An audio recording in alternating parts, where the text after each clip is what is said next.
Hello teacher, my name is Mayeli Rojas. In this video, I'm going to explain English vowels, their classification and characteristics. We will also see why understanding vowels classification is useful for teaching English as a foreign language. English vowels is very important because they determine the meaning. They are also important because it's necessary to pronounce words correctly to make ourselves understood, and knowing this helps us avoid many pronunciation problems. Okay, first, what are bubbles? The word bubbles comes from the Latin word for to speak. A speech is not possible without bubbles.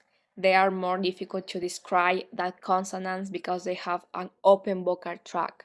A bubble are always voice. In English, only 5 letters are used to write bubbles. They represent approximately 20 vowel sounds in most English accents.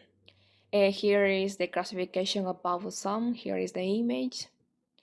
Main classification of bubbles. As we can see in the image, bubbles can be classified by mouth shape, lid positions, tongue positions within the oral cavity. According to bubble length, they are subdivided into simple or short bubbles and complex bubbles.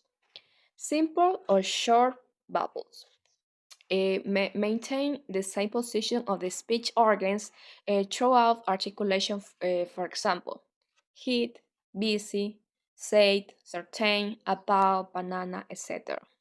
While complex vowels share the position of the speech organ during their articulation, for example, beat, cheese, people, class, for, heart, etc.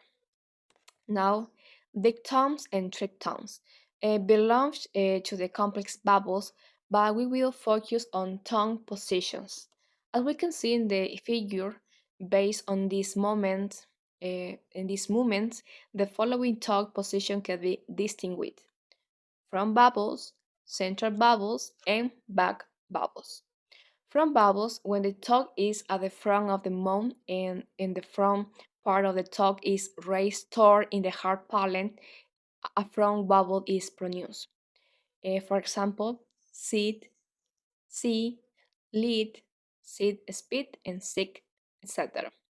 Central vowels, when the front part of the tongue is raised toward the back of the hard palate, the vowel is called central vowel. For example, bus, fast, hot, up, but, come.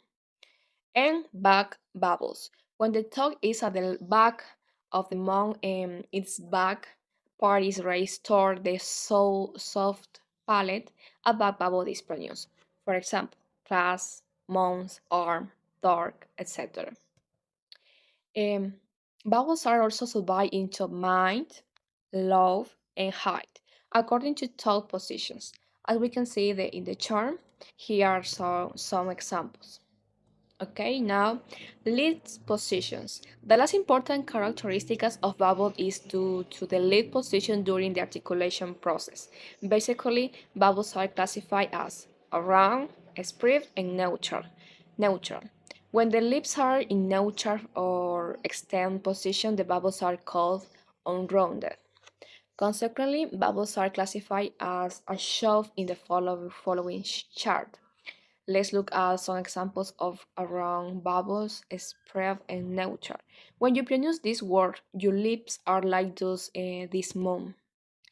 Now let's look at the characteristics of diphthong and triphthongs. For some students of English as a foreign language, pronouncing diphthongs can be somewhat difficult, as their pronunciation requires motor skills to pronounce them. The tongue and lips must move. For example, smile, face, go. It's also called greeting vowels. For example, boy, toy, annoy. Trickton. These complex vowel sounds results from the succession of three simple vowel sounds and functions as a single unit. For example, or, floor, soar, flower, etc. It's very important to know how this works because improved pronunciation prevents confusion with the words, help students understand mouth position, reduce foreign accents, and promotes listening comprehension. Thank you so much.